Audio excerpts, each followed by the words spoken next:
ரஜினியின் வாழ்க்கையை மாற்றிய அந்த 21 நிமிடம் 50 வருட வரலாறா மாறினது எப்படி?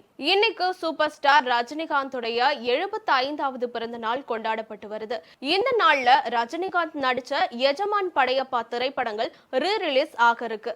ரஜினிகாந்த் அந்த காலத்து பெருசுகள்ல இருந்து இந்த காலத்து ஜென்சிகள் வரைக்குமே திரையில் பார்த்து கொண்டாடக்கூடிய ஒரு மிகப்பெரிய நடிகரா இருக்கிறாரு. ரஜினிகாந்த் உலகம் நேசிக்கும் சூப்பர் ஸ்டாரா உருவாக்குன அந்த 21 நிமிடங்கள் பற்றி இந்த வீடியோல பார்க்கலாம். 1950ஆம் ஆண்டு டிசம்பர் 12ஆம் தேதி பிறந்த ரஜினிகாந்த் பெங்களூர் போக்குவரத்து கழகத்துல நடத்துனரா வேலை பார்த்துட்டு வந்திருக்காரு. பஸ் கண்டக்டர் வேலையில ஊதியம் குறைவா இருந்தாலும் ரொம்பவே மகிழ்ச்சியா தன்னோட வேலைய பார்த்திருக்காரு. ஆனா அவரோட மனசுல நடிகர் ஆகணும் அப்படிங்கிற கனவு எப்பவுமே இருந்திருக்கு. அந்த ஆசைய ரஜினி பலர்கிட்ட சொல்லியிருக்காரு.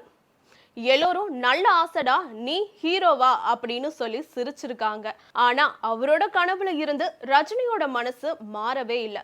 நடிப்பு மேல இருந்த ஆசையால அவரோட நண்பர் நடிகர் பயிற்சி பள்ளியில சேர்றியா அப்படின்னு சொல்லி கேட்டிருக்காரு.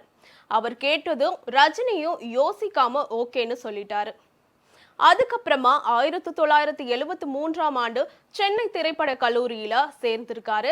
அங்கதான் இயக்குனர் கே பாலச்சந்திர சந்திச்சிருக்காரு. அப்போதான் ரஜினியோட வாழ்க்கையில அந்த 21 நிமிட அதிர்ஷ்ட காத்து வீச தொடங்கியிருக்கு. பாலச்சந்தர் ரஜினியை நடிச்சு காட்ட சொல்லியிருக்காரு. உடனே சூப்பர் ஸ்டாரும் 3 காட்சிகள்ல சரியா 21 நிமிடம் நடிச்சு காட்டியிருக்காரு. அதுல ரஜினியோடைய ஐ எக்ஸ்பிரஷன், பாடி லாங்குவேஜ் சாதாரணமா இல்லாம எனர்ஜியா இருப்பதை பார்த்தவங்க சரியா 21 நிமிடம் முடியும் போது இவன் ஹீரோவுக்கு ஏற்றவனா இல்ல இவன் ஹீரோவா உருவாக போறானா அப்படின்னு சொல்லி வியந்து போய் பார்த்திருக்காங்க.